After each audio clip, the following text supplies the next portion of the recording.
அரசு சொல்றதா நினைச்சுக்கிட்டு நம்மளை இன்டைரக்டா ஈவில் அப்படின்ற அந்த வார்த்தையை யூஸ் பண்ணாங்க. ஈவில்ஸ்னு டெவில்ஸ் பேசக்கூடாது. மாநில உரிமையில எப்பவும் உறுதியா இருப்போம். அதே சமயத்துல அரசியல் வேற, ஒன்றிய மாநில அரசுகளுக்கு இடையே இருக்கிற நிர்வாக அணுகுமுறை வேற. இதுல நாங்க ரொம்ப தெளிவா இருக்கிறோம். எங்களுக்கு பாடம் எடுக்கிறதா நினைச்சுக்கிட்டு உங்க வேஷத்தை நீங்களே கொஞ்சம் கொஞ்சமா கலைச்சிக்கிட்டே வரீங்க, மறந்துடாதீங்க. உத்தம உத்தரர் போல வேஷம் போடுற எதிர்கட்சிக்கு ஒன்றை மட்டும் ஆணித்தரமாக சொல்றோம். உங்களை மாதிரி தமிழ்னு சொல்லிக்கிட்டு, மொழி பண்பாடு கலாச்சாரம்னு சொல்லிக்கிட்டு ரெட்டை வேஷம் போடுறவங்க நாங்க கிடையாது. அவங்க இருந்திருந்தா ஒரு ஆக்ஷன் பண்ணணும்னு எனக்கு தோணுச்சு. எல்லாரும் போயிட்டாங்க. பர்மிஷன் பண்ணலாமா? இப்பவும் பண்ணலாம், ஒன்றும் தப்பு இல்லை.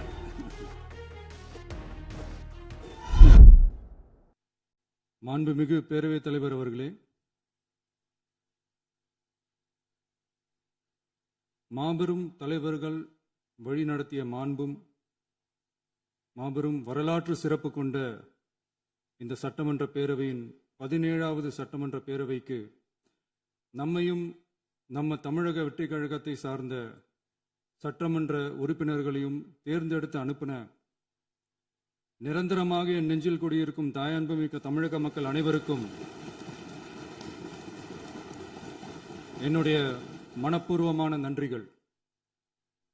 17வது சட்டமன்ற கூட்டத்தொடரின் முதல் ஆளுநர் உரையின் மீதான நன்றி தெரிவிக்கும் தீர்மானத்திற்கு பதிலுரை வழங்க வாய்ப்பளித்த மாண்புமிகு பேரவைத் தலைவருக்கு நம் வணக்கத்தை தெரிவித்துக் கொள்கிறோம்.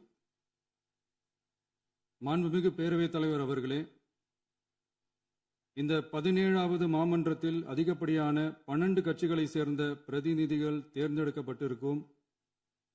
நாம கொள்கை ரீதியாகவும் நிலைப்பாடு ரீதியாகவும் வேறுபட்டு இருந்தாலும் மக்கள் பணி செய்வதுதான் நம்ம எல்லாருக்கும் பிரைமரியா இருக்கிற ஒரே எய்ம். அந்த வகையில தான் நம்ம எல்லாருமே நம்ம மக்களால் அங்கீகரிக்கப்பட்டு சட்டமன்றத்திற்கு வந்திருக்கிறோம். அதனால நாம கருத்தால் வேறுபட்டாலும் மக்கள் சேவை என்ற நோக்கத்துல நம்ம மாநிலம் சார்ந்த விஷயங்கள்ல நாம எல்லாரும் ஒன்றிணைந்து பயணிச்சா நம்ம தமிழ்நாடு என்னைக்கும் எதிலையும் முதன்மை மாநிலமாக திகழும்.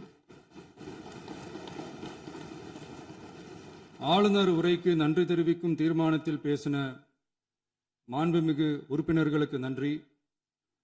எதிர்த்து பேசினாதான் எதிர்கட்சின்னு ப்ரூவ் பண்ண முடியும்னு நினைச்சுக்கிட்டு பேசின எதிர்கட்சியை சேர்ந்த எதிர்கட்சி தலைவர் உள்ளிட்ட மாண்புமிகு உறுப்பினர்களுக்கும் வணக்கமும் நன்றியும்.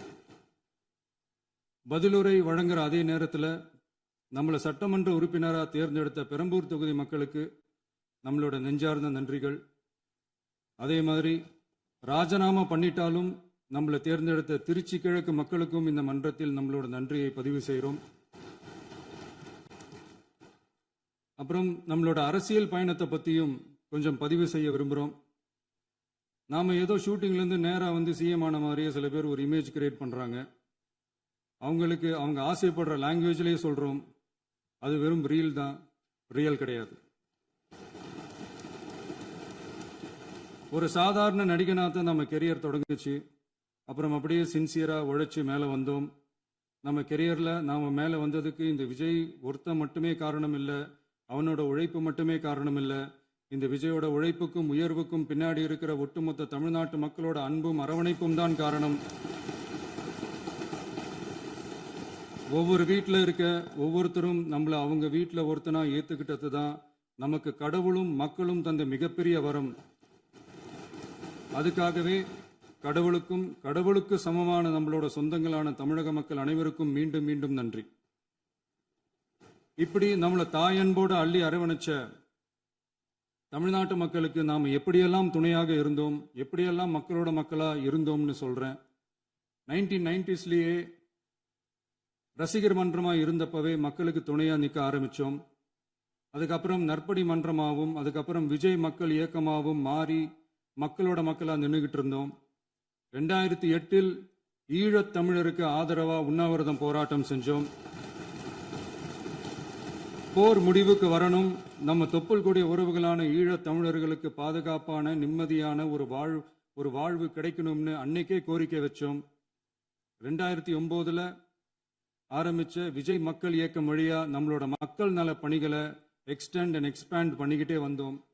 கல்விக்கு துணையா இருந்தோம், சோஷியல் சர்வீஸ் செஞ்சோம், வெள்ள நிவாரணத்துல துணையா இருந்தோம், கொரோனா காலத்துல மக்களுக்கு தோள் கொடுத்தோம், விலையில்லா விருந்தகம், குருதியகம், முட்டைப்பால் ரொட்டி திட்டம், விழியகம், பயிலகம், நூலகம், இப்படி பல வழியில மக்களுக்கு துணையா இருந்தோம். அப்புறம் நம்மளோட திரைப்படங்கள்ல நம்மளால முடிஞ்ச வரைக்கும் ஊழல் எதிர்ப்பை சொன்னோம், சமூக நீதியை சொன்னோம், கல்வியை பத்தி சொன்னோம், அரசியலை பத்தி சொன்னோம். அரசியலை பத்தி பேசுனதுனால நம்ம படங்கள் சந்திச்ச இது வரைக்கும் சந்திக்கிற பிரச்சனையை பத்தி எல்லாருக்குமே தெரிஞ்சதுதான். இது மட்டும் இல்லாம 2011 நாகப்பட்டினத்துல மீனவர் பிரச்சனைகளுக்கு ஆதரவா ஒரு பெரிய பொதுக்கூட்டம் நடத்தினோம். மீனவர்கள் மீதான தாக்குதலை கண்டிச்சு பேசி அதுல நம்மளோட எதிர்ப்பை பதிவு செஞ்சோம். 2017 ஜல்லிக்கட்டு போராட்டத்தில் தமிழர் பண்பாட்டு உரிமைக்கான நம்மளோட ஆதரவை தெரிவித்தோம். 2018 ஸ்டெர்லைட் போராட்டம், துப்பாக்கி சூட்ல பாதிக்கப்பட்ட நம்ம சொந்தங்களை நேரில் சந்திச்சு ஆறுதல் சொன்னோம்.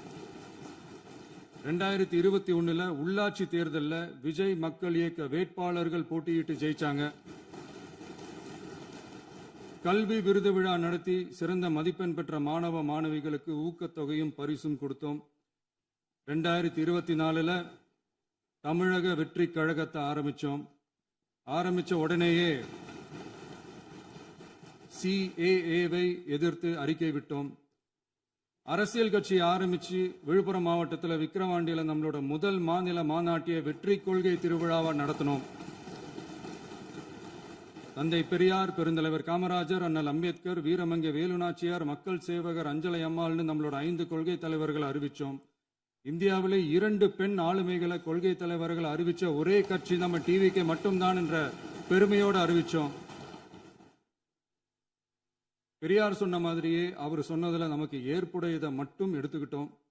அவரோட கடவுள் மறுப்பு கொள்கையில நமக்கு உடன்பாடு இல்லைன்னு ஓப்பனா அறிவிச்சோம்.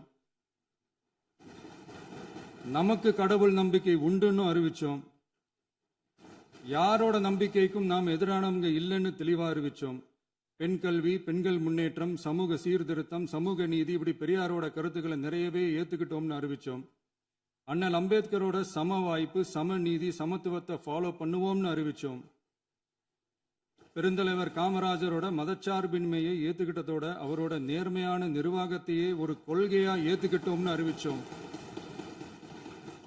வீரமங்கை வேலு நாச்சியாரோட மண் மீட்பையும் சமூக நல்லிணக்கத்தையும் பின்பற்றுவோம்னு அறிவிச்சோம். மக்கள் சேவகர் அஞ்சலை அம்மாளோட விடுதலை வேட்கையையும் மக்களோட வாழ்வாதாரத்துக்காக உறுதியாக நிற்கிறதையும் பின்பற்றுவோம்னு சொன்னோம். எல்லாருக்கும் எல்லாமும் கிடைக்கணும், எம் மதமும் நம் மதம்னு சொல்லி மதச்சார்பற்ற சமூக நீதி தான் நம்ம கொள்கைன்னு அறிவிச்சோம். நம்ம கொள்கை எதிரி யாரு, அரசியல் எதிரி யாருன்னு ஓப்பனா அறிவிச்சோம். எல்லாத்துக்கும் மேல பிறப்புக்கும் எல்லா உயிருக்கும்ன்றத நம்மளோட அடிப்படை அரசியல் கோட்பாட்டா அறிவிச்சுட்டு தான் அரசியலுக்கே வந்தோம். நம்ம மதுரை மாநாட்டில் நம்மளோட தேர்தல் அரசியல் மற்றும் ஆட்சி அதிகார அரசியல் வழிகாட்டியா அறிஞர் அண்ணாவையும் புரட்சி தலைவர் எம்ஜிஆரையும் ஏத்துக்கிட்டதா அறிவிச்சோம். அப்புறம் இன்னனையும் நாம் இங்க பதிவு செஞ்சே ஆகணும். எல்லாரும் கட்சி ஆரம்பிச்சுட்டு தான் ஒவ்வொரு வீட்டுக்குள்ளேயும் போவாங்க. ஆனா நாம ஒவ்வொரு வீட்டுக்குள்ளேயும் போனதுக்கு அப்புறம் தான் கட்சியவே ஆரம்பிச்சிருக்கிறோம். ஒவ்வொரு வீட்டில் ஒவ்வொருத்தரும் நம்மள அவங்க பிள்ளையா, மகனா, அண்ணனா, தம்பியா ஏத்துக்கிட்டதும் இயல்பா நடந்துச்சு. தமிழ்நாட்டு மக்களோட மனசுக்குள்ள போறதுக்கு நாம பட்ட பாடு நமக்கு மட்டும்தான் தெரியும். இதெல்லாம் புரிஞ்சாலும் புரியாத மாதிரி இருக்கிறவங்க தான் நம்மள நடிகன் என்று சொல்லியும் நம்ம கட்சிய நடிகன் கட்சின்னு சொல்லியும் சில நக்கல், நையாண்டி இதெல்லாம் பேசுவாங்க. அதை பத்தி நமக்கு கவலை இல்லைன்னு. இப்படி நம்ம அரசியல் பயணம் ரொம்ப டிரான்ஸ்பரண்டா தான் ஆரம்பிச்சிருக்கு. இந்த 2026 தேர்தலில் கூட்டணியே இல்லாமல் தனியா நின்னோம். மக்கள் நம்மளை தெளிவா புரிஞ்சுக்கிட்டதாலையும் நம்ம டிவிகே தோழர்களோட உழைப்பாலையும் நாம 35% வாக்குகளை வாங்கினோம். 1,72,00,000 வாக்குகளோட தமிழ்நாட்டிலேயே தனி பெரும் கட்சியா வந்தோம். தமிழக மக்களாலையும் நம்மளோட ஆதரவு இயக்கங்களாலையும் இதோ இன்னைக்கு இங்க நம்ம டிவிகே ஆளும் கட்சியா உட்கார்ந்துருக்கிறோம். இந்த ஆளும் கட்சியா ஆனதும் அவ்வளவு சாதாரணமாலாம் நடந்துடல. 2.25 வருஷத்துல ஆட்சிக்கு வந்துட்டீங்கன்னு ரொம்ப கிண்டலா கேலியா சிலர் பேசுறாங்க. எங்களோட இந்த 2.25 வருஷ டிராவல்ல எவ்வளவு வலியும் வேதனையும் இருக்குது. நம்மளோட மக்கள் சந்திப்புக்கே அவ்வளவு இடையூறு, அவ்வளவு தடைகள், ஊர் உலகத்துல யாருக்கும் இல்லாத ஒன்னா நமக்கு மட்டுமேன்னு தனியா ஸ்பெஷலா எக்ஸ்க்ளூசிவா நிறைய நிபந்தனைகள், நெருக்கடிகள், கட்டுப்பாடுகள், நம்மளை சந்திக்க வர்ற மக்களுக்கு சரியான பாதுகாப்பு இல்லாம, நம்ம கூட்ட நிகழ்ச்சிக்கு போதுமான பாதுகாப்பு இல்லாமன்னு இன்னும் வெளியே சொல்ல முடியாத நிறைய சூழ்ச்சிகள் எல்லாத்தையும் தாண்டி தான் நாம் இந்த இடத்துக்கு வந்திருக்கிறோம். But still miles to go. நம்ம டிராவல்ல எல்லாத்துக்கும் உச்சமா நம்மளோட சொந்தங்கள், நம்மளோட உறவுகள், 41 பேர் கரூர் சம்பவத்தில் இழந்த வேதனை எல்லாம் எப்படி சொல்றதுனே தெரியல. நம்ம மனசை விட்டு என்னைக்கும் அந்த வலியும் வேதனையும் நீங்கவே நீங்காது. அதுலயும் நம்ம மேலேயே பழி போட்ட கொடுமையெல்லாம் இருக்கும் பாருங்க, அதெல்லாம் வேற லெவலுங்க. என்னத்துக்கு அப்படியெல்லாம் செஞ்சாங்கன்னு தெரியல. அரசியல்னா இப்படியெல்லாம் கொடூரமா இருக்கணுமா என்ன? சரி விடுங்க. இந்த விஜய் இவனோட மக்களுக்காக எதையும் தாங்க தயாரா ஆகிட்டான்.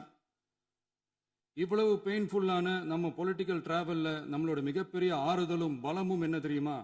என் நெஞ்சில் குடியிருக்கும் என்னோட தமிழ்நாட்டு மக்களும், என் உயிருக்கு உயிரான என்னோட தோழர்களும் தான். அவங்களோட பலத்தால தான்.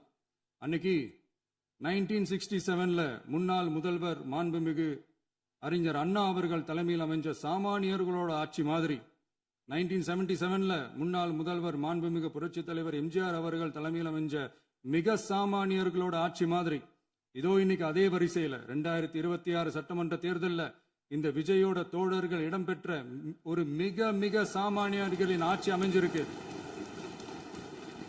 வாகை சூடும் வரலாறு திரும்பி இருக்கிறது. இப்படி ஒரு தீர்ப்பை மக்கள் அளிச்சதுனால தான் தமிழக வரலாற்றில் ஒரு மகத்தான கூட்டணி ஆட்சியை நாம் அமைச்சிருக்கிறோம். இளைஞர்களால என்ன செய்ய முடியும், பெண்களால என்ன செய்ய முடியும்னு கேட்டவங்களுக்கான பதில் தான் இன்னைக்கு அமைஞ்சிருக்கிற நம்ம ஆட்சி. ஒரே ஒரு குடும்பம் மட்டும் முக்கியம்னு சொல்றது நம்மளோட ஆட்சி அதிகார அரசியல் இல்ல. தமிழ்நாட்டில் இருக்கிற ஒவ்வொரு குடும்பமும் முக்கியம்னு சொல்றது தான் நம்ம அரசியல். நம்மளோட ஆட்சி அதிகாரம் அதான் நம்மளோட மனசாட்சி உள்ள மக்களாட்சி.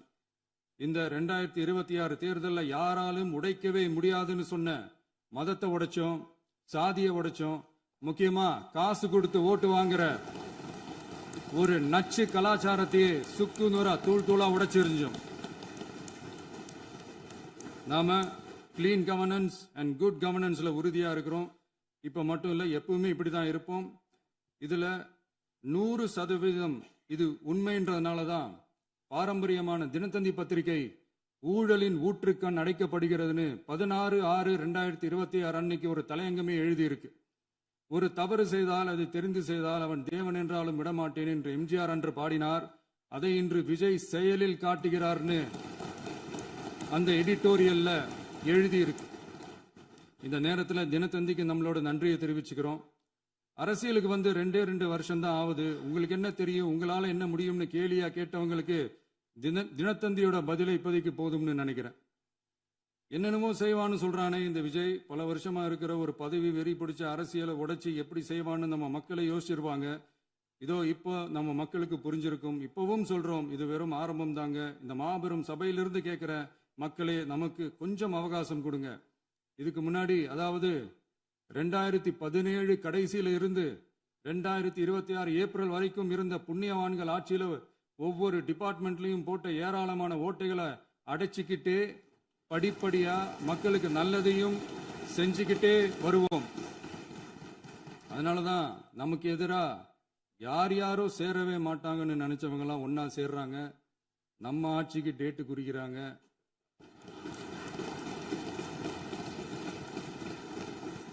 சரி, அவங்கள நம்ம மக்களே பார்த்துப்பாங்க, அதை விடுங்க. நாம ஆட்சிக்கு வந்து சரியா 40 நாள் ஆகுது. அதுக்குள்ள என்ன செஞ்சீங்கன்னு கேட்கிறாங்க. ஒரு லிஸ்ட் ஒன்று சொல்றேன் கேளுங்க. பெண்கள் பாதுகாப்புக்காக சிங்கப்பெண் சிறப்பு படை, 200 யூனிட் வரை கட்டணமில்லா மின்சாரம், போதைப் பொருள் ஒழிப்புக்காக தனிப்படை, குறுவை நெல் சாகுபடியை ஊக்குவிப்பதற்காக 134.83 கோடி சிறப்பு தொகுப்பு திட்டம், வழிபாட்டு தலம், ஸ்கூல், பஸ் ஸ்டாண்டுன்னு அதுக்கு பக்கத்தில் இருக்கிற 717 மதுபான கடைகள் மூடப்பட்டன. அங்க வேலையில் இருந்தவர்களுக்கு வேறு கடைகளில் வேலை, கவனிக்கப்படாமல் விடப்பட்ட அம்மா உணவகங்கள் புதுப்பிக்கப்பட்டன. பத்திரப்பதிவு துறையில் பகல் கொள்ளைக்கு ஃபுல் ஸ்டாப் வைக்கப்பட்டுள்ளது. வருகையில்லா ஆவண பதிவு முறை கொண்டு வர உத்தேசிக்கப்பட்ட செயல்பாட்டில் உள்ளது. அரசு மற்றும் தனியார் மருத்துவமனையில் ஸ்கேன் மையங்களில் கருவுறுவதற்கு முன் மற்றும் பின் ஏற்படும் தவறுகளை கண்காணிக்கவும், மருத்துவ நிறுவனம் முறைப்படுத்தும் சட்ட விதிகள் பின்பற்றப்படுகிறதா என கண்காணிக்கவும், மருத்துவ மற்றும் ஊரக பணிகள் இயக்கத்தின் பயன்பாட்டிற்காக 40 புதிய வாகனங்கள் வழங்கப்பட்டுள்ளது. கூட்டுறவு வங்கியின் ஏழை எளிய மக்கள் வாங்கிய கடனுக்கு முதல் முத்தாய்ப்பாக ரூபாய் 2045 கோடி தள்ளுபடி வழங்கி ஆணையிடப்பட்டுள்ளது. ஒன்றிய அரசிடம் கேட்டுக்கொண்டதற்கிணங்க கடந்த 2 வருடமாக நிறுத்தி வைக்கப்பட்ட இருந்த ஜல் ஜீவன் மிஷன் திட்டம் புதுப்பிக்கப்பட்டு ஜல் ஜீவன் மிஷன் திட்டம் 2.0 நடைமுறைக்கு கொண்டு வரப்பட்டுள்ளது.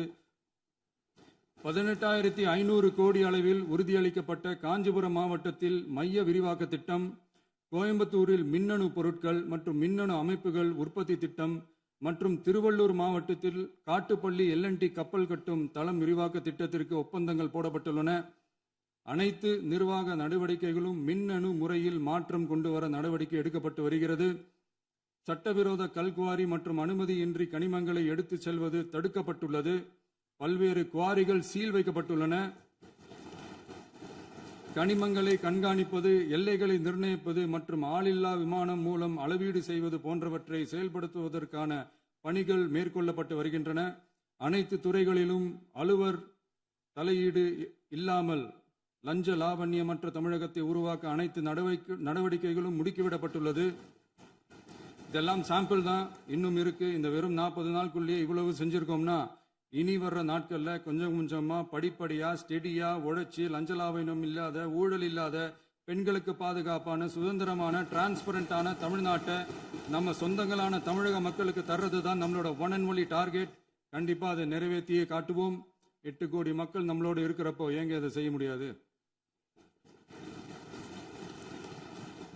மாண்புமிகு பேரவைத் தலைவர் அவர்களே, தமிழ்நாட்டின் கருவூலம் எப்படி திசை மாறி உருமாறி தேய்ந்து ஓய்ந்து கிடைக்கிறதுன்னு சொன்னாங்க.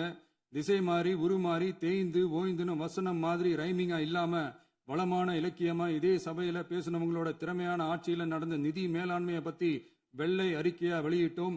வெள்ளை அறிக்கை வந்ததிலிருந்தே கண்ணை கட்டுதுங்க. அந்த காலத்துல தான் பிள்ளையோ பிள்ளை, தொல்லையோ தொல்லைன்னு சொன்னாங்க. அதே மாதிரி தாங்க அவங்க ஆட்சியாலையும் அவங்களாலையும் இன்னைக்கு தமிழ்நாட்டுக்கே தொல்லையோ தொல்லை.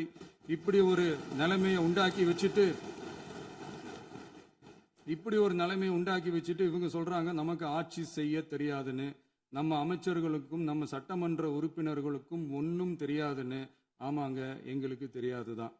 எங்க சட்டமன்ற உறுப்பினர்களுக்கும் அமைச்சர்களுக்கும் மக்கள் பணி செய்ய தெரிஞ்ச அளவுக்கு மக்கள் பணத்தை சுருட்ட தெரியாதுதான்.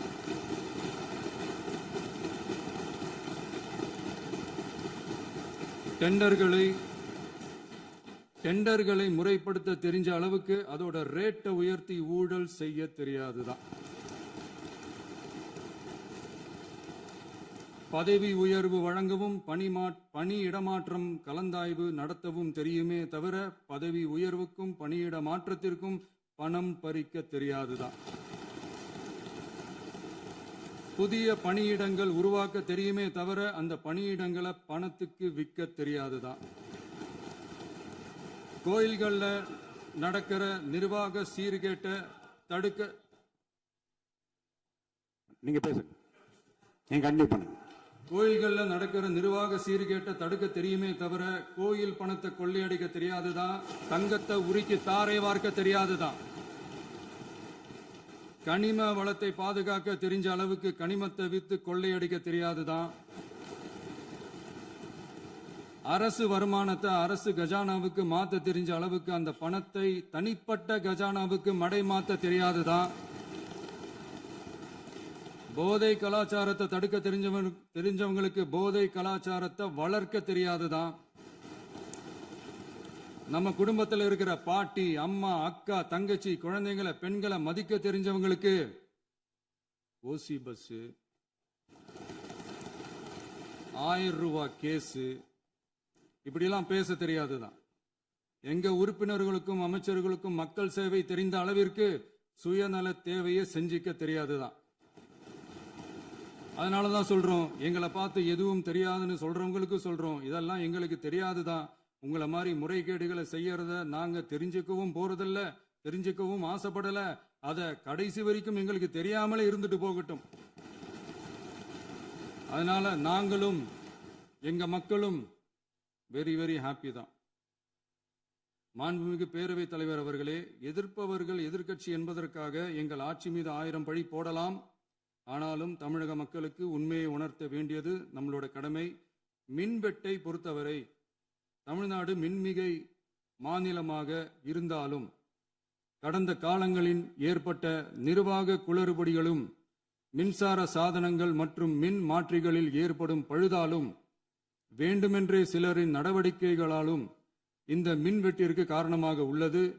மின் விநியோக மீட்பு நடவடிக்கைகளை ஒருங்கிணைப்பதற்காக எதிர்பாராமல் இரவு நேரங்களில் ஏற்படும் மின் தடங்களை விரைந்து சரி செய்வதில் 10 உயர்மட்ட கண்காணிப்பு குழுக்கள் மற்றும் 125 சிறப்பு மின் தடை நீக்க ரோந்து வாகனங்கள் வழங்கப்பட்டு 24 மணி நேரமும் கண்காணிக்கப்படுகிறது. கூடுதலாக தற்போது 77 புதிய மின் தடை நீக்க மையங்களும் உருவாக்கப்பட்டுள்ளன. விரைவில் இந்த மின்வெட்டு நிலைமை அறவே நீக்கப்படும். மாண்புமிகு பேரவைத் தலைவர் அவர்களே, நம்ம விவசாயிகள் எல்லாரும் நம்மளை நல்லா புரிஞ்சுக்கிட்டு தமிழக வெற்றி கழகத்தை ஏத்துக்கிட்டாலும் எதிர்க்கட்சிகளோட தூண்டுதலால சில இடங்கள்ல சில போராட்டங்கள் நடக்குது.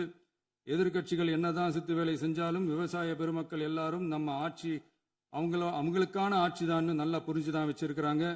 இந்த வருஷம் எல்னினோ விளைவா எப்பவும் இருக்கிறத விட இந்த டைம் மழை குறையுங்கிறதையும் நம்ம விவசாயிகள் உணர்ந்துதான் இருப்பாங்க. இருந்தாலும் நம்ம அரசு நம்ம விவசாயிகளோட வாழ்வாதாரத்துக்காக பக்கபலமாகவும் உறுதியாகவும் துணை நிற்கும்ங்கிறத தெரிவிச்சுக்கிறோம். நம்ம தமிழகத்தில் ஏற்கனவே நடந்த அதி அற்புதமான சூப்பரான நிர்வாக திறன் கொண்ட 50 வருஷ அரசியல் அனுபவம் கொண்ட 2.0, 3.0, 4.0 பல 0 மாடல் ஆட்சி நடத்த கனவு கண்டவங்களோட அட்டகாசமான ஆட்சிக்காரங்க பல்வேறு விதமான நிதி நெருக்கடியை நம்ம மக்களுக்கும் நமக்கும் பரிசா கொடுத்துட்டு போய் இருந்தாலும் கூட்டுறவு வங்கிகளின் மூலம் 75,000 வரை பயிர்கடன் பெற்று குறு சிறு இதர பெரு விவசாயிகளுக்கு 100% முழுமையான பயிர்கடன் தள்ளுபடியும் 75,000க்கு மேல் கடன் பெற்றவர்களுக்கு குறைந்தபட்சமாக 35,000 பண பயன் கிடைக்கும் அளவிற்கு மொத்தம் 14,43,504 விவசாயிகளுக்கு ரூபாய் 5,932.23 கோடி பயிர்கடன் தள்ளுபடி வழங்கப்பட்டுள்ளது. மாண்புமிகு பேரவைத் தலைவர் அவர்களே, நாம ஒன்றியத்தில் கூட்டுறவு கூட்டாட்சி, மாநிலத்தில் சுயாட்சி என்ற கொள்கையை கொண்டவங்க தான் ஏற்கனவே அறிவிச்சிருக்கிறோம். தற்போதைய ஒன்றிய அரசு சார்ந்த கட்சியுடன் அரசியலில் கொள்கை அளவில் நேர் எதிராக நிற்கிறவங்க தான் நாம. அதே சமயத்தில் எதுக்கெடுத்தாலும் கண்ணை மூடிக்கிட்டு ஒன்றிய அரசோட மோதல் போக்கை விரும்புறவங்க நாம இல்ல. நமக்கு எப்பவுமே தமிழகத்தின் வளர்ச்சி மட்டும்தான் முக்கியம். அதுக்காக நம்மளோட அரசியல் ரீதியான கொள்கைகளையோ மாநில உரிமைகளையோ கொஞ்சம் கூட விட்டு கொடுக்கவே மாட்டோம். அதுல ரொம்ப தெளிவாகவும் உறுதியாகவும் இருக்கிறோம். இனியும் இப்படித்தான் இருப்போம். அதுல ஒருபோதும் மாற்றமே இருக்காது. அதனால இதுல யாரு திசை திருப்ப வேலையில் ஈடுபட்டாலும் அவங்க எல்லாரும் மக்கள் மத்தியில் தோற்பது உறுதி. எனவே நம்ம மக்களுக்கோ சிறுபான்மை சகோதரர்களுக்கோ நம்ம ஆதரவு இயக்கங்களுக்கோ எந்தவித சந்தேகமும் வேண்டாம். நாம் யாரோட டீமும் இல்ல. நாம எப்பவுமே பியூரான பீப்புள்ஸ் டீம். இன்னும் சொல்ல போனா நாம secular team, social justice team. மாண்புமிகு பேரவைத் தலைவர் அவர்களே, அரசு விழாக்கள், கல்வி நிறுவனங்கள் மற்றும் பல அதிகாரப்பூர்வ நிகழ்ச்சிகளோட தொடக்கத்தில் நம்ம தமிழ்தாய் வாழ்த்த பாடுறது தான் வழக்கமா இருக்கு. தமிழ்தாய் வாழ்த்த பொறுத்த வரைக்கும் நம் அரசு இதுல நம்மளோட உறுதியான நிலைப்பாட்டை ஒன்றிய அரசுக்கு மிக தெளிவா தெரிவிச்சிருக்கு. அது இல்லாம இதில் மாநில அரசின் கொள்கைக்கு ஏற்ப ஒன்றிய அரசின் அறிவிக்கையில் திருத்தம் மேற்கொள்ள கோரிக்கையும் விடுக்கப்பட்டுள்ளது. நீட் தேர்வை பொறுத்தவரை கிராமப்புற மற்றும் பொருளாதார ரீதியாக பின்தங்கிய மாணவர்களுக்கு சமமான வாய்ப்பை வழங்குவதில்லை. மருத்துவ கல்வியில் சமூக நீதி மற்றும் சம வாய்ப்பை நீட் பாதிக்கிறது என்பதை உணர்கிறோம். எனவே மருத்துவ படிப்புகளுக்கான சேர்க்கையை 12ஆம் வகுப்பு மதிப்பெண்களின் அடிப்படையில் நடத்த வேண்டும் என்று நமது அரசு வலியுறுத்தி வருகிறது.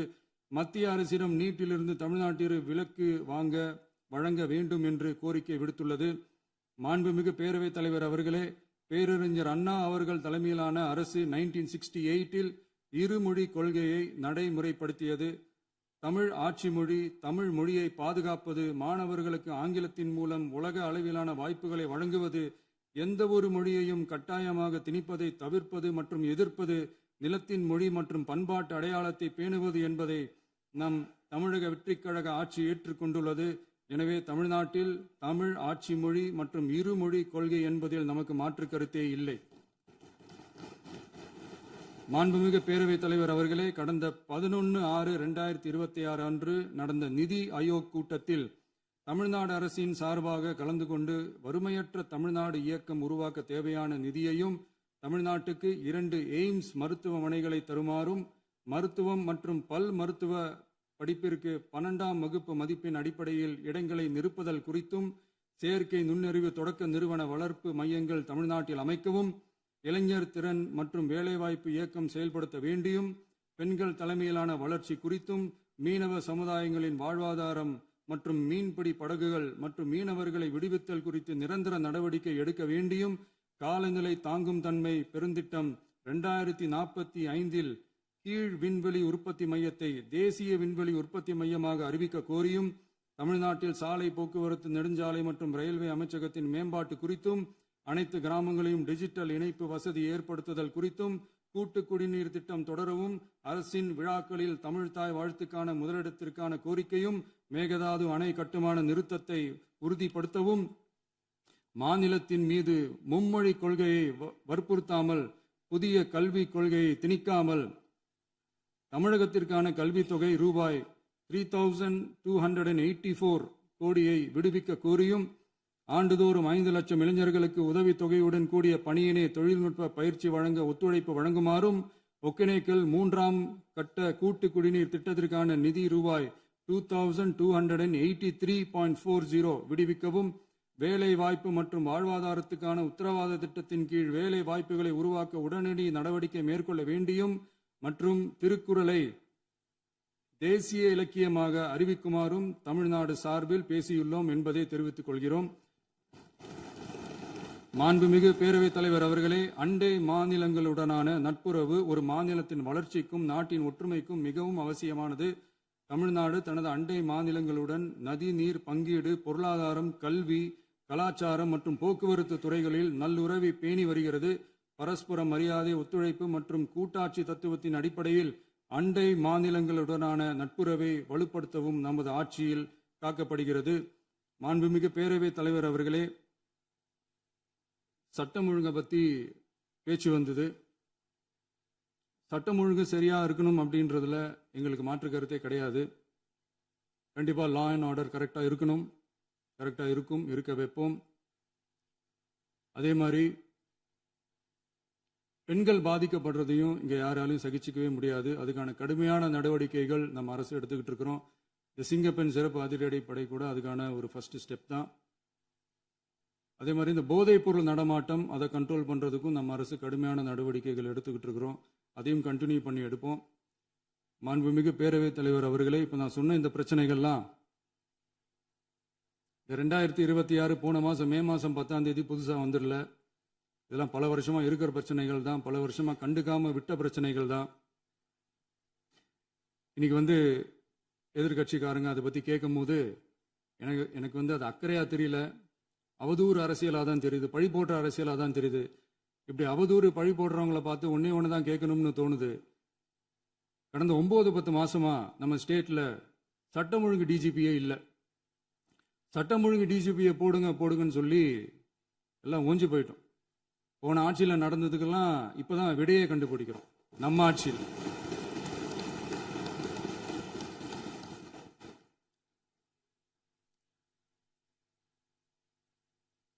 இந்த போதைப் பொருள் நடமாட்டம்லாம் தாறுமாறா அப்படியே பரவி கொட்டி கிடக்குது. இதெல்லாம் இனிஷியல் ஸ்டேஜ்லயே யார் கண்ட்ரோல் பண்ணியிருக்கணும்? போலீஸ் டிபார்ட்மெண்ட் அப்போ யார் கையில் இருந்தது? இத்தனை கேள்வி நம்மளை பார்த்து கேட்குறாங்களே, ஒரே ஒரு கேள்வி தான் நான் கேட்கணும்னு தோணுது. போலீஸ் டிபார்ட்மெண்ட்டை கையில் வச்சுக்கிட்டே பிகினிங்லேயே இனிஷியல் ஸ்டேஜ்லேயே இந்த போதைப் பொருள் நடமாட்டத்தை ஏன் கண்ட்ரோல் பண்ணலை? மனசாட்சி உள்ளவங்க இந்த பிரச்சனையெல்லாம் ஏன் நடக்குதுன்றது அவங்களுக்கே நல்லா தெரியும். இன்னைக்கு சட்டம் ஒழுங்கை பற்றி கேள்வி கேட்கக்கூடாதா அப்படின்னா தாராளமாக கேட்கலாம். இது ஜனநாயக அரசு, மன்னராட்சியெல்லாம் கிடையாது, மனசாட்சி உள்ள மக்களாட்சி. அதனால கேள்வி கேட்கலாம், எல்லாருக்கும் எல்லா உரிமையும் உண்டு. விமர்சனம் செய்யலாம், எல்லாருக்கும் எல்லா உரிமையும் உண்டு.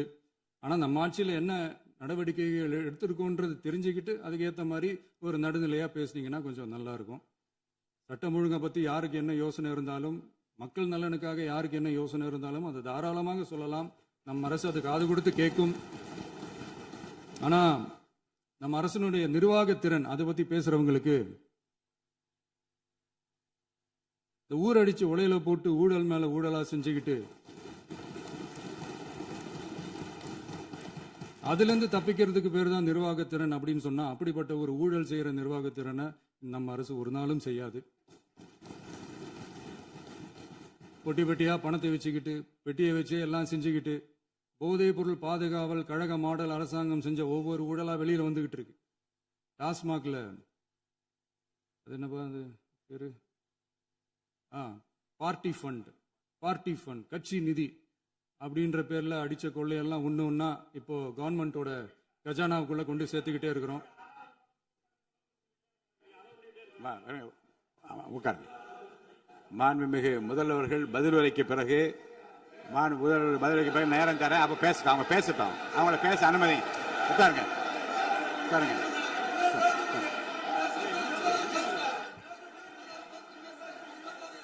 மாண்புமிகு அலோவ் பண்றேன் உட்காருங்க. மாண்பு உறுப்பினர்கள் நீங்க இங்க உட்காருங்க, அமைதியா உட்காரு. நீங்க எல்லாம் உட்காருங்க. உட்காருங்க உட்காருங்க. மாண்புமிகு நீங்க எல்லாரும் உட்காருங்க. அமைதியா உட்காருங்க. இருங்க, உட்காருங்க. அப்புறம் நீங்க என்ன உட்காருங்க. நான் கொடுப்பேன், உட்காருங்க. நான் பாயிண்ட் ஆஃப் வர கொடுங்க, நான் கொடுக்குறேன்.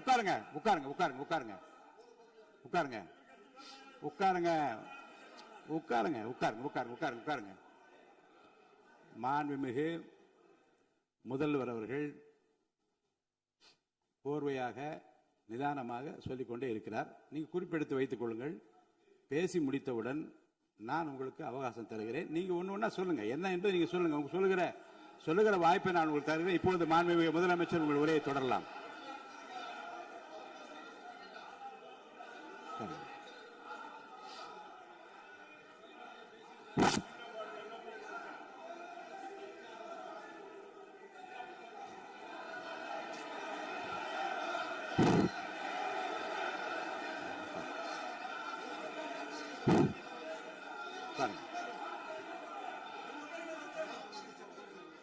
நான் எழுந்த பிறகு உட்கார்றதா முறை. உட்காருங்க, எல்லாரும் உட்காருங்க. தேசிய உட்கார். நான் அலோவ் பண்றேன். உட்காருங்க, அமைதியா உட்காருங்க. நான் அலோவ் பண்றேன். அமைதியா உட்காருங்க. அங்க இருந்து குரல் கொடுக்காதீங்க. உட்காருங்க.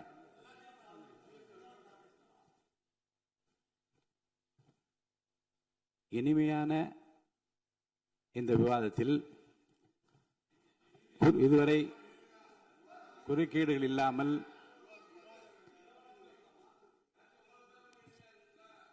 கொஞ்சம் அமைதியா இருங்க. மாண்புமிகு முதல்வர் அவர்கள் பேசி முடித்தவுடன் பாயிண்ட் ஆஃப் ஆர்டர் கேட்டிருக்கேன், நான் அனுமதிக்கிறேன். எதிர்கட்சி தலைவருக்கு மட்டும் நான் அனுமதி தருகிறேன். அவர் எழுந்து பேசலாம். மாண்பு முதலமைச்சர் நீங்க கண்டினியூ பண்ணி முடிக்கலாம். நீ எல்லாரும் எழுந்துச்சீங்கன்னா சரி வராது. உட்காருங்க. நான் சொல்லியிருக்கேன். உட்காருங்க.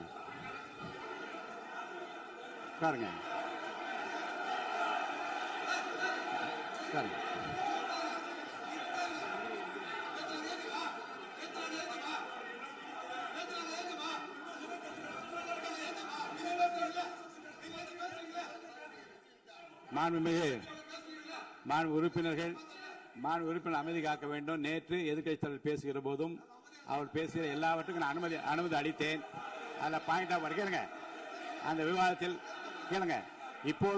இப்போதும் மாண்புமிகு முதலமைச்சர் அவர் பேசி முடித்த பிறகு நான் உங்களுக்கு அதுக்குரிய அவகாசத்தை தருகிறேன். நீங்க கேள்வி கேளுங்க. கேட்கிற உரிமையும் விளக்கத்தை பெற்றுக்கொள்ள உரிமை உங்களுக்கு இருக்கிறது. அதற்கு அவகாசம் நான் தருகிறேன்.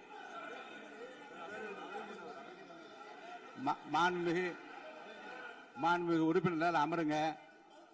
நான் என் தீர்ப்பை சொல்லுகிறேன். மாண்புமிகு முதலமைச்சர் அவர்கள் பேசி முடித்தவுடன் எதிர்க்கட்சி தலைவருக்கு அந்த வாய்ப்பை நான் தருகிறேன். நிச்சயமா அந்த கேள்வி கேட்கலாம். உட்காருங்க எல்லாரும். முன்னவர் பேசுங்க. மாண்பு பேரவைத் தலைவர் அவர்களே, இன்று இவர்கள் முயற்சி செய்வது அவர் ஆளுங்கட்சியாக இருக்கின்ற போது இருங்க நான் சொல்லிடுறேன் ப்ளீஸ் ஒரே நிமிஷம் நான் சொல்லிடுறேன் ப்ளீஸ் ஆளும் கட்சியாக இருக்கின்ற போது நீங்கள் சொன்ன ஒரே வார்த்தை நாங்கள் பேசி முடித்ததற்கு பிறகு குறிப்பிடுத்துவிட்டு நீங்கள் எந்த கேள்வி வேண்டுமானாலும் கேட்கலாம் என்று ஒரு முறையை நீங்கள் பின்பற்றினீர்கள் அதே முறையை இப்போது பின்பற்ற வேண்டும் என்று கேட்டுக்கொள்கிறேன். மாண்புமிகு பள்ளிக்கல்வித்துறை அமைச்சர் பள்ளிக்கல்வித்துறை அமைச்சர். மாண்புமிகு பேரவைத் தலைவர் அவர்களே, நேற்றைய தினம் கூட எதிர்க்கட்சி தலைவர் சொன்னதை முழுமையாக கேட்டு இறுதியில் ஒரு வாய்ப்பு தந்தீங்க. அதுவும் இல்லாம இந்த நேரத்தில் நேரலையில் நீங்களும் பாக்குறீங்க. அங்கிருந்து ஒருமையில் விழித்து இந்த பக்கம் இருக்க உறுப்பினர்களை பார்த்து அப்படின்னு ஒருமையில் விழிப்பதை உங்கள் மூலமாக கண்டிக்கிறேன். அந்த வார்த்தையை அவை குறிப்பிலிருந்து நீக்கணும். கண்ணியம் காத்து முதல்வர் முழுமையாக பேசுவதை காத்து கண்ணியம் காத்து இந்த சபைக்கு ஒரு மரபு இருக்கிறது. அதை மூத்த உறுப்பினர்கள் பின்பற்றபடி உங்கள் மூலமாக கேட்டுக்கொள்கிறேன். மாண்புமிகு முதலமைச்சர் அவர்கள் உரையை தொடரலாம். நான் தரேன். நான் உறுதியாக மாண்புமிகு முதலமைச்சர் அவர்கள் பேசி முடித்தவுடன் எதிர்க்கட்சி தலைவருக்கு அந்த வாய்ப்பு தரப்படும் என்பதை உறுதியாக சொல்லிவிட்டேன். இடையில குறுக்கீடு செய்யாமல் அந்த பேச்சு முழுமையாக பேசி முடிக்க நீங்கள் அனுமதி வழங்க வேண்டும் என்று கேட்டுக்கொள்கிறேன். அமைதியா உட்காருங்க. அவங்க பேசி முடிக்கட்டும், நீங்க கேளுங்க. நான் என்ன சொல்றேன், கேட்கிற உரிமையும் விளக்கத்தை கேட்டு பெற உரிமை உங்களுக்கு இருக்கிறது. ஆனா இடையில குறுக்கீடு செய்யாமல் அதை முடிக்கும்படி நான் கேட்டுக்கொள்கிறேன். மாண்புமிகு முதலமைச்சர் அவர்கள் தொடர்ந்து நீங்க பேசலாம்.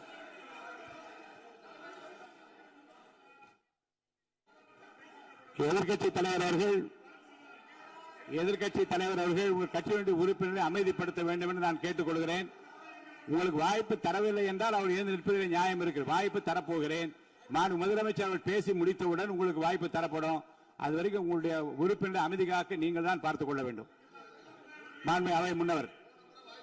மாண்புமிகு பேரவைத் தலைவர் அவர்களே, அவர் அப்போது சொன்னது வேறு, இப்போது நடந்து கொள்கிற முறைகள் வேறாக இருக்கிறது. அன்றைக்கு அவர் சொல்லுகிற போது அமைச்சர் அத்தனை பேரும் பேசி முடித்ததற்கு பிறகு உங்களுடைய கருத்துக்கள் யாராவது தெரிவிக்கலாம். இப்போது பின்பற்றினால் நன்றாக இருக்கும். நீங்கள் அதற்காகத்தான் சொன்னீர்கள். முதலமைச்சர் பேசியதற்கு பிறகு எதிர்க்கட்சி தலைவர் அவர்கள் பேசுவதற்கு வாய்ப்பளிக்கிறோம் என்று சொல்லியிருக்கிறார்கள். ஆகவேதான் அந்த வாய்ப்பை நீங்கள் இல்ல அது பதில் சொல்லணும்னு கேட்டிருக்காங்க. பதில் சொல்லணும் சொல்லியிருக்காங்க. பதில் சொல்லினா தங்க பிரச்சனை இல்ல. அப்படி இல்ல. ஆகவே இல்ல நேற்றைய தினம் நீங்கள் அப்படி பேசிக்கொண்டது ஆறாவது இல்ல. நேற்றைய தினம் நீங்கள் பேசுகிற போது ஆறாவது குறுக்கிட்டார்களா? நீங்கள் பேசுகிற போது யாருமே குறுக்கிடவில்லை. நீங்க எவ்வளவு பேசினீர்கள், எவ்வளவு வார்த்தைகள் பேசினீர்கள் என்பதெல்லாம் எங்களுக்கு தெரியும். யாருமே அதில் குறுக்கிடவில்லை. இது முதலமைச்சர், எங்கள் முதலமைச்சர் எதிர்க்கட்சி தலைவர் பேசுகிறவர் யாரும் குறுக்கிட வேண்டாம் என்று சொன்னார்கள். அதை நாங்கள் பின்பற்றினோம். ஆனால் இன்றைக்கு நீங்கள் பின்பற்றவில்லை என்பதால் வேதனையாக இருக்கிறார். முன்னவர் நேற்று எதிர்க்கட்சி தலைவர் பேசுகிற போது அடுக்கடுக்காக குற்றச்சாட்டுல வைத்தார். இப்போ அதற்குரிய மாண்புமிகு பொதுப்பணித்துறை அமைச்சர் கூட காலையில் அலுவலகத்தை சந்தித்து அவர்கள் சாட்டிய குற்றச்சாட்டுகளுக்கெல்லாம் ஆதாரங்களை எல்லாம் நான் கொண்டு வந்திருக்கிறேன் என்று சொன்னேன். நான் நேற்று அந்த விஷயம் நேற்றோடு முடிந்து விட்டது. ஆதாரங்களை கொடுங்கள்.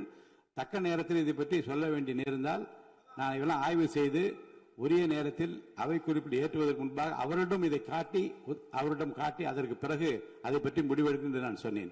இப்போதும் சொல்லுகிறேன், முதலமைச்சர் அவர்கள் பேசிக் கொண்டிருக்கிறார். பேசி முடிக்கட்டும். எதிர்க்கட்சி தலைவருக்கு உறுதியாக நான் வாய்ப்பு தருவேன். அவர் கேள்விகளை முன்வைக்கலாம், விளக்கங்களை பெறலாம். இப்போதைக்கு பேரவைத் தலைவர் என்ற முறையில் என்னுடைய முடிவு இதுதான். அவையில் இருக்கக்கூடிய உறுப்பினர்கள் அமரும்படி நான் கேட்டுக்கொள்கிறேன். நான் முதலமைச்சர் அவர்கள் பேச வேண்டிய போ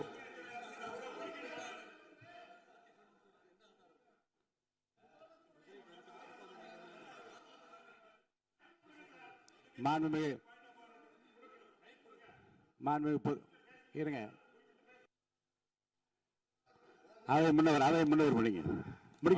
பேரவைத் தலைவர் அவர்களே, நேற்றைய தினம் நீங்கள் முழுமையாக பேசினீர்கள்.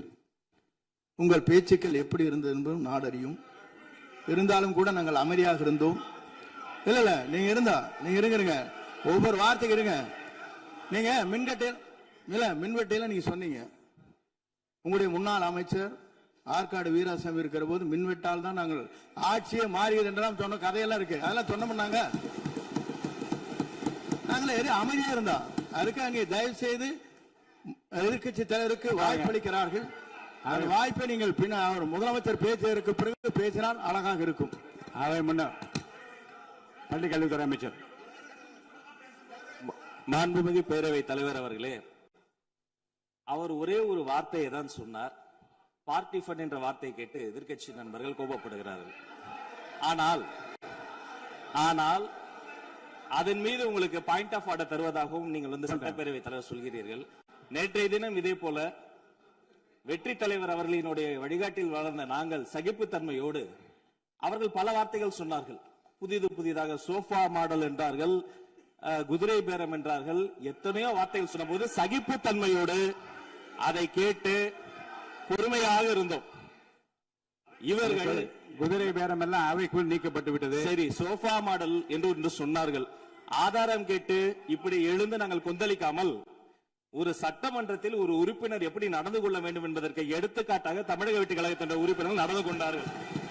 இப்போது மதிப்பிற்குரிய எதிர்க்கட்சி தலைவர் அவர்களே, உங்கள் ஊடாக நான் கேட்பது என்னவென்றால், அவர்களினுடைய கட்சி உறுப்பினர்களை அவர் அமைதிப்படுத்தி முதல்வர் அவர்கள் உரையை முழுமையாக கேட்டு சகிப்புத்தன்மைக்கு சட்டமன்றத்தில் இந்த பக்கம் மட்டுமல்ல அந்த பக்கமும் எடுத்துக்காட்டாக இருப்பதற்கு அவர் வழிவகை செய்ய வேண்டும் என்று உங்கள் மூலமாக கேட்டுக்கொள்கிறேன்.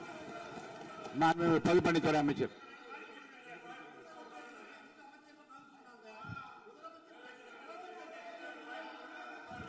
மாண்புமிகு பேரவைத் தலைவர் அவர்களே, திராவிட முன்னேற்ற கழகம் முதல் நாளில் இந்த சபையுடைய மரபையும் பாரம்பரியத்தை பற்றியும் நமக்கு வகுப்பெடுத்தார்கள். அந்த மரபுப்படி எங்களுடைய தலைவருடைய வழியில் இந்த சட்டசபையுடைய நிகழ்வுகளில் நாங்கள் கலந்து கொண்டிருக்கிறோம். நேற்று எதிர்க்கட்சி தலைவர் பேசும் பொழுது எவ்வளவோ வார்த்தைகள் உண்மைக்கு புறம்பாக சட்டத்திற்கு எதிராக ஒரே நிமிஷம் பேசுறேன். சட்டத்திற்காக பேசும் பொழுது நாங்கள் அமைதியாக இருந்தோம். ஒரு 2-3 முறை தான் அவரு பேசும்போது மினிஸ்டர்கள் நின்னாங்க. ஆனா இன்னைக்கு மாண்புமிகு முதலமைச்சருடைய முதல் உரை, கடந்த 4 நாட்களாக திராவிட முன்னேற்ற கழகம் முதலமைச்சர் ஏன் பேசலன்னு சொல்லிட்டே இருந்தாங்க. இன்னைக்கு பேச ஆரம்பிச்ச உடனே அவர் சொன்ன வார்த்தை பார்ட்டி ஃபண்ட் சொன்னார். எந்த பார்ட்டின்னு சொல்ல. ஆனா அந்த வார்த்தைகள் சொல்லி முடிஞ்ச உடனே எதற்காக முதலமைச்சருடைய பேச்ச இவங்க குறுக்கிறாங்கன்னு தெரியல. நீங்கள் சொன்னதுபடி முதலமைச்சர் பேச வேண்டும். பேசிய பின்பு கருத்துகளுக்கு பதிலளிக்க அவர்கள் பதிலளிக்கும், நாங்களும் பதிலளிக்க தயாராக இருக்கிறது பதிவு பண்றோம். மாண்பு முதலமைச்சர் அவர்கள்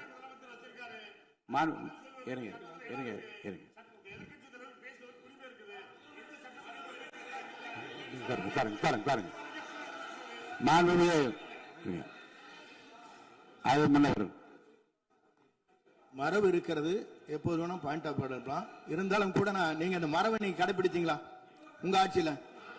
நீங்க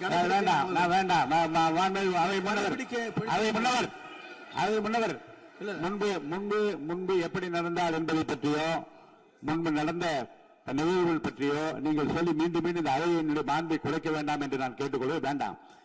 இப்போது உள்ள பிரச்சனை, மாண்பு முதலமைச்சர் அவர்கள் தன்னுடைய பேச்சை உறுதி செய்து முடிக்க வேண்டும். அவர் முடித்த பிறகு எதிர்க்கட்சி தலைவருக்கு நான் நிச்சயமாக வாய்ப்பு தருவேன். அவர் கேள்வி கணக்குகளை தொடுக்கலாம், சந்தேகங்களை கேட்கலாம். விளக்கம் தருவதற்கு மாண்பு முதலமைச்சர் அவர்கள் தயாராக இருக்கின்றார். அமைதியாக என்னை அமரும்படி நான் கேட்டுக்கொள்கிறேன். இப்போது நான் அனுமதிக்க முடியாது. மாண்பு முதலமைச்சர் உரையை தொடரலாம்.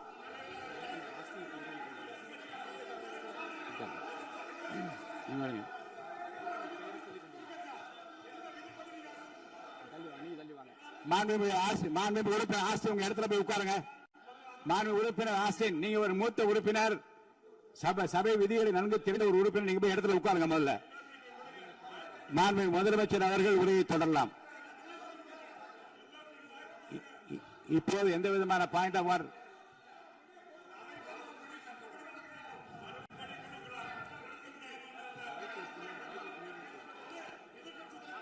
நான் வாய்ப்பு இல்லை என்று சொன்னால் நீ எழுந்து நிற்பதிலே நியாயம் இருக்கிறது. உட்காருங்க. வாய்ப்பு உறுதியாக எதிர்க்கட்சி தலைவருக்கு பாயிண்ட் ஆஃப் ஆர்டர் மட்டுமல்ல, உட்கார்ந்து அவர் பேசிய பேச்சுக்களை என்னென்ன இருங்க, என்ன என்ன என்ன என்ன என்ன உங்களுக்கு சந்தேகம் இருக்கிறதோ, வினாக்கள் இருக்கிறதோ அதை நீங்க கேட்கலாம். அவர் பதில் சொல்வதற்கு தயாராக இருக்கிறார். பேசி முடிக்கின்ற வரை அமைதி காக்கும்படி உங்களை நான் கேட்டுக்கொள்கிறேன். மாண்புமிகு எதிர்க்கட்சி தலைவர் முழு ஒத்துழைப்பை நீங்கள் தர வேண்டும் என்று நான் எதிர்பார்க்கிறேன்.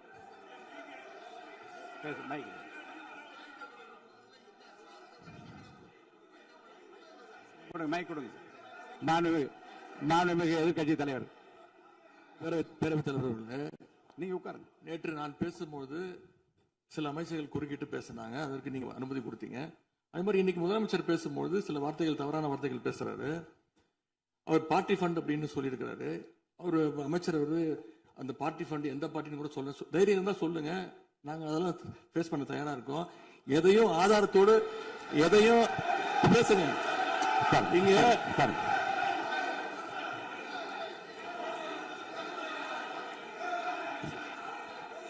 அது மாதிரி பேரவைத் தலைவர் அவர்களே, நேற்று நான் பேசி முடிஞ்சோடனே நீங்க அவை முடிஞ்சிருச்சுன்னு சொல்லிட்டீங்க.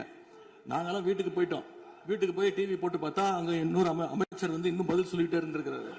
அதற்கெல்லாம் நாங்க இப்ப என்ன பதில் இது, என்ன மரபு இது? நீங்க இப்ப பேசிக்கிட்டே இருப்பீங்களா? நாங்க அதை பார்த்துக்கிட்டே இருக்கணுமா? அதே மாதிரி இன்னைக்கு முதலமைச்சர் அவர்கள் பேசும்போது நாங்களும் அமைதியா கேட்டுட்டு தான் இருந்தோம். ஆனா சில கருத்துக்கள் அவர் பேசும்போது அதை நாங்க அனுமதிக்க முடியாது. ஆதாரத்தோடு ஏதாவது பேசணும்னா, குற்றச்சாட்டுகள் சொல்லும் போது ஆதாரத்தோடு சொன்னீங்கன்னா அதை நாங்க ப்ரூவ் பண்றதுக்கு தயாராக இருக்கு. மாண்புமிகு உறுப்பினர் அவர்கள் இருங்க. நேற்று மாண்புமிகு எதிர்க்கட்சி தலைவர்கள் பேசியதும், மாண்புமிகு பொதுப்பணித் தலைவர்கள் பேசியதும் ஆதாரம் இல்லாமல் பேசக்கூடாது என்று நான் சொன்னேன். ஆய்வு செய்து நீக்கப்பட வேண்டியது நீக்கும் என்று சொன்னேன். இப்போது மாண்புமிகு முதல்வர் அவர்கள் பேசி முடிக்கட்டும். நீங்கள் கூறிய கருத்துப்படி அதில் ஆதாரங்கள் இல்லாத குறிப்பாக இருந்தால் அதை நீக்குவதற்குரிய உரிமை எனக்கு இருக்கிறது. ஆய்வு செய்து நான் நடவடிக்கை எடுப்பேன். இப்போது மாண்புமிகு முதலமைச்சர் அவர்கள் பேசலாம். இந்த டாஸ்மாக் மாதிரியே பல டிபார்ட்மெண்ட்லயும், மறுபடியும் சொல்றேன், கட்சி நிதின்ற பேர்ல அடிச்ச கொள்ளைய ஒன்னா கவர்மெண்டோட கஜானாக்குள்ளேயே கொண்டு சேர்த்துக்கிட்டே இருக்கிறாங்க.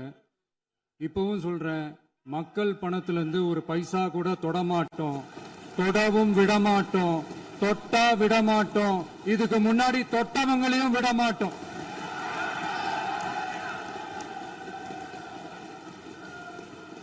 ஒவ்வொரு ஊழலா வெளியில வரும் போலயே, ஒவ்வொரு வேஷமா கலைஞ்சிரும் போலயே இங்க இருக்கிற நிறைய பேரு நடுங்கி போய் இதுல நம்ம மேல அவதூறு வேற. இப்ப புதுசா ஒரு வெப்பன் ஒண்ணு கொண்டு வந்திருக்காங்க. அது என்ன தெரியுமா? அவங்க தயவால தான் நம்ம ஆட்சி நடக்குதாம். மக்கள் தயவால இந்த ஆட்சி நடந்துகிட்டு இருக்கு.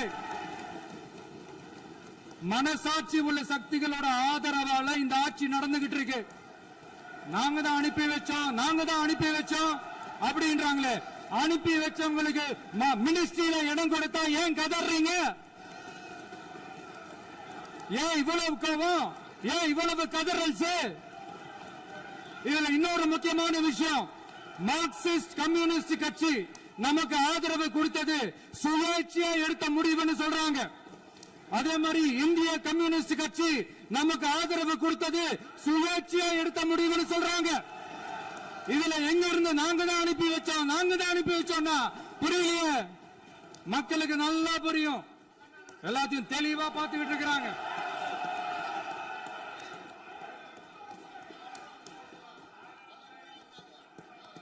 முதலமைச்சர் கண்டினியூ பண்ணலாம். மாண்பு முதலமைச்சர்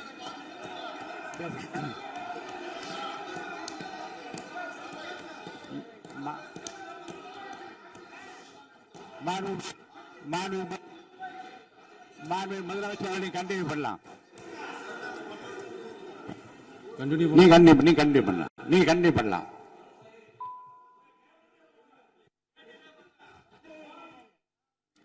இந்த சமூக நீதி அரசுன்னு சொல்றவங்களை பார்த்து கேட்கிறேன். நம்ம பட்டியலின சகோதரர்களுக்கு எத்தனை அமைச்சர் பதவி கொடுத்தீங்கன்னு கொஞ்சம் சொல்ல முடியுமா? ஆனா நம்மளுடைய அரசுல 8 அமைச்சர் பதவிகள் யாருக்கு? நம்ம பட்டியலின சகோதரர்களுக்கு. எல்லாம் நம்ம அண்ணன், நம்ம தம்பி, நம்ம தங்கச்சிங்க. அண்ணல் அம்பேத்கர் அவர்களுடைய கிட்டத்தட்ட 100 ஆண்டு கால கனவு இப்ப நிறைவேறி இருக்கு. நான் ஏன் கொஞ்சம் சவுண்டா பேசுறேன் அப்படின்னா அவங்களுக்கு கேட்கணுன்றதுக்காக, தப்பா எடுத்துக்காது. அதே மாதிரி பெண்களோட பாதுகாவலர் நாங்க தான் அப்படின்னு சொல்லிக்கிறவங்கள கேட்கிறேன், எத்தனை பெண்களுக்கு அமைச்சர் பதவியில இடம் கொடுத்தீங்க கொஞ்சம் சொல்ல முடியுமா? எங்க அரசுல 4 சகோதரிகளுக்கு அமைச்சர் பதவி கொடுத்திருக்கிறோம்.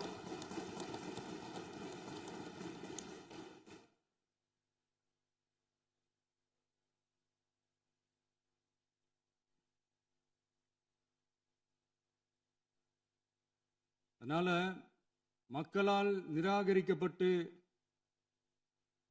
மக்களால் அகற்றப்பட்டவங்களுக்கு ஒன்னே ஒன்னு சொல்லிக்கிறோம், தப்பே செய்ய மாட்டோம், ஊழலே செய்ய மாட்டோம், நேர்மையா தான் இருப்போம், நியாயமா தான் இருப்போம் அப்படின்னு சொல்றவங்களால மட்டும்தான் கூட்டணி ஆட்சி அமைக்க முன்வரும். ஆட்சியிலையும் பங்கு, அதிகாரத்திலையும் பங்கு கொடுக்க முன்வரும். ஊழல்லையே ஊறி போனவங்களால இந்த கூட்டணி ஆட்சியோ, ஆட்சியிலையும் பங்கோ, அதிகாரத்திலையும் பங்கு கொடுக்க முன்வராது. மெஜாரிட்டி இருந்தாலும் தரமாட்டாங்க, மெஜாரிட்டி இல்லைனாலும் தரமாட்டாங்க. கேட்டா ரெடிமேடா ஒரு பதில் ஒண்ணு வச்சிருப்பாங்க, கூட்டணி ஆட்சியை மக்கள் விரும்ப மாட்டாங்கன்னு. அதே மக்கள் தான் இப்ப அவங்கள பார்த்து சிரிக்கிறாங்க. நான் பதவி ஏத்த அன்னைக்கு கொஞ்சம் டைம் அவகாசம் கேட்டேன். எதுக்கு கேட்டேன்? நிதி நிலைமைலாம் கொஞ்சம் மோசமா இருக்குது, அதெல்லாம் கொஞ்சம் சரி செஞ்சுக்கிட்டு படிப்படியா கொஞ்சம் கொஞ்சமா நான் கொடுத்த வாக்குறுதிகள்லாம் செயல்படுத்துவேன், அதுக்காக கொஞ்சம் டைம் அவகாசம் கேட்டேன். நான் ஏதோ வேற எதுக்காகவோ வேற யாருக்காகவோ ஏதோ அவகாசம் கேட்ட மாதிரி. அடுத்து இங்க சபையில இல்லாதவங்களை பத்தி பேச வேண்டாம்னு நினைக்கிறேன்.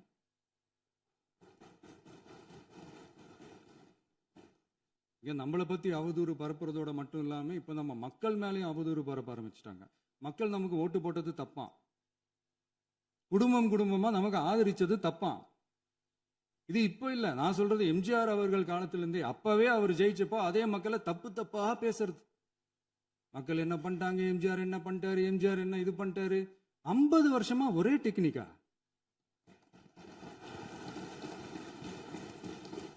டெக்னாலஜி எல்லாம் மாறி வேற எங்கேயோ போயிட்டு இருக்கு பஸ். இதுல கொஞ்சம் டெக்னிக்காச்சும் கொஞ்சம் மாத்தினா கொஞ்சம் நல்லா இருக்கும். அதனால மக்களுக்கு யூஸ்ஃபுல்லா இருக்கிற மாதிரி இந்த ஆக்கப்பூர்வமான கருத்துக்களோ ஆக்கப்பூர்வமான யோசனைகளோ இருந்தா சொல்லுங்க, அதை நாங்க டெஃபரெண்டா எடுத்துக்கிறோம். ஆனா அதை விட்டுட்டு இந்த நக்கல், நையாண்டி, சம்பந்தம் இல்லாத பேச்சு இதெல்லாம் பேசிட்டு அப்புறம் முதல்வர் பதில் சொல்லல, முதல்வருக்கு பதில் சொல்ல தெரியல அப்படின்னா அப்புறம் என்ன சோஃபா மாடல் ஆட்சியா? அது என்னன்னு புரியறதுக்கே எனக்கு ரொம்ப நாள் ஆச்சு. இந்த sofa set, table chair, teapoy, furniture பிசினஸ்லாம் வேற எங்க வெளியில போய் பண்ண சொல்லுங்க. அப்படி அந்த பிசினஸ் தான் பண்ணணும்னா நிறைய பிசினஸ் பண்ற மாதிரி வெளியில போய் பண்ண சொல்லுங்க, இங்க சட்டசபைக்குள்ள வேணாம்.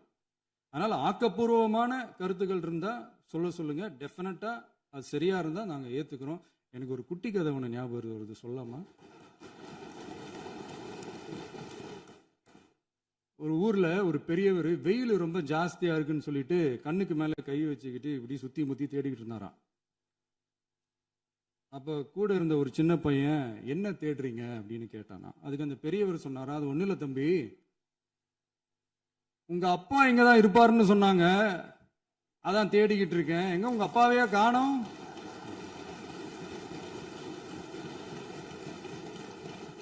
இல்ல அந்த எங்களுக்கும் நக்கலா நையாண்டியா சம்பந்தம் இல்லாத குட்டி கதை இதெல்லாம் எங்களுக்கும் பேச தெரியும். அந்த கதையில பெரியவர் அப்படி சொன்னாராம், தப்பா எடுத்துக்காதீங்க. அந்த கதையில பெரியவர் அப்படி கேட்டாராம். அதனால யாரும் இங்க டென்ஷன் ஆக வேணாம். அதனால இன்னொரு இந்த என்னுடைய உரையை முடிக்கிறதுக்கு முன்னாடி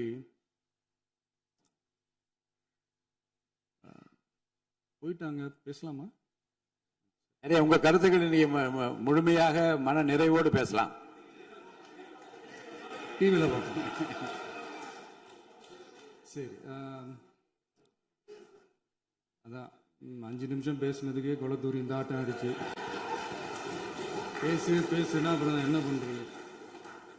கடைசியா நான் இந்த உரையை முடிக்கிறதுக்கு முன்னாடி ஒரு முக்கியமான ஒரு விஷயம் பத்தி சொல்லணும். ஆளுநர் உரை அன்னைக்கு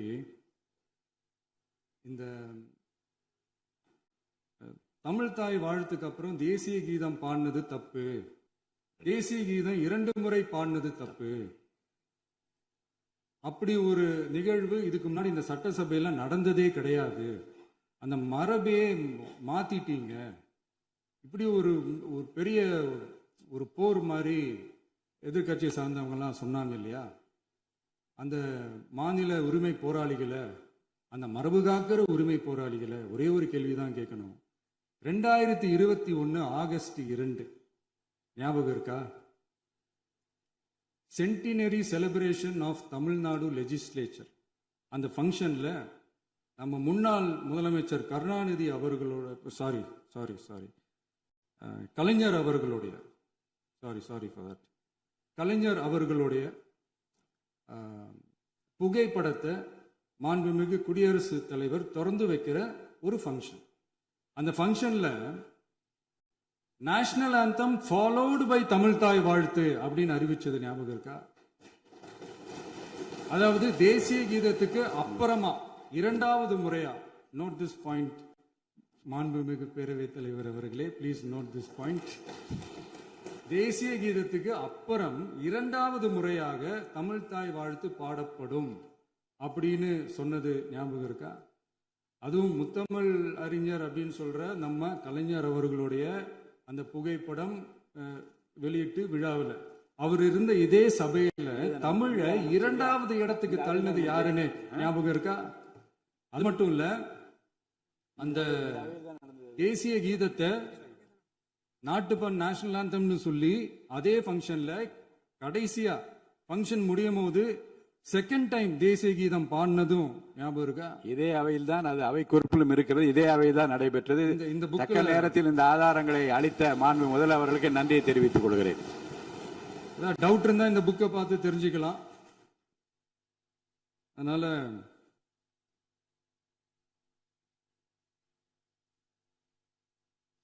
இதெல்லாம் கேட்டா என்ன சொல்லுவாங்கன்னா, அது ஜனாதிபதி கலந்துகிட்ட ஃபங்க்ஷன், அதெல்லாம் அப்படிதான், அதெல்லாம் கண்டுக்க கூடாது அப்படின்னு சொல்லுவாங்க. இதே மாதிரிதான் பேசுறது ஒண்ணு, செய்யறது ஒண்ணு, பேசுறது ஒண்ணு. இதெல்லாம் மக்கள் பார்த்துக்கிட்டு இருக்காங்க. எலெக்ஷனுக்கு முன்னாடி தான் அப்படி செஞ்சுக்கிட்டு இருந்தாங்க, இப்போ எலெக்ஷனுக்கு அப்புறம் அதே தான் செய்யறாங்க. இந்த விஜயையும் சாமானியர்களின் உண்மையான சமூக நீதி அரசையும் அவமானப்படுத்துறதுக்கு தான் அவங்களோட அந்த பொலிட்டிக்கல் சீனியாரிட்டி அது பயன்படுத்துது போல. சரி, செய்யட்டும், நல்லா செய்யட்டும். இப்போ ஆனாலும் நம்மளுடைய மாநில உரிமை, மொழி உரிமை, உத்தம உத்தரர் போல வேஷம் போடுற எதிர்கட்சிக்கு ஒன்றை மட்டும் ஆணித்தரமாக சொல்றோம். உங்களை மாதிரி தமிழ்னு சொல்லிக்கிட்டு, மொழி, பண்பாடு, கலாச்சாரம்னு சொல்லிக்கிட்டு ரெட்டை வேஷம் போடுறவங்க நாங்க கிடையாது. உலகெங்கும் வாழும் என் தமிழ் சொந்தங்களுக்கு நம்முடைய உத்தரவாதம் தமிழ் தான் எங்க உயிர் நாடி அப்படின்றத மறக்க மாட்டோம். இப்பவும் சொல்றோம், மாநில உரிமையில எப்பவும் உறுதியா இருப்போம். அதே சமயத்துல அரசியல் வேற, ஒன்றிய மாநில அரசுகளுக்கு இடையே இருக்கிற நிர்வாக அணுகுமுறை வேற. இதுல நாங்க ரொம்ப தெளிவா இருக்கிறோம். அதனால எங்களுக்கு பாடம் எடுக்கிறதா நினைச்சுக்கிட்டு உங்க வேஷத்தை நீங்களே கொஞ்சம் கொஞ்சமா கலைச்சிக்கிட்டே வர்றீங்க, மறந்துடாதீங்க. அப்புறம் நேத்து எதிர்கட்சி தலைவர், மாண்புமிகு எதிர்கட்சி தலைவர் பேசும்போது நிறைய பேசினாங்க. அதுல ஒண்ணு மட்டும் அரசு சொல்றதா நினைச்சுக்கிட்டு நம்மளை இன்டைரக்டா ஈவில் அப்படின்ற அந்த வார்த்தையை யூஸ் பண்ணாங்க. எனக்கு ஒண்ணுதான் சொல்லணும்னு தோணுது. ஈவில்ஸ்னு டெவில்ஸ் பேசக்கூடாது.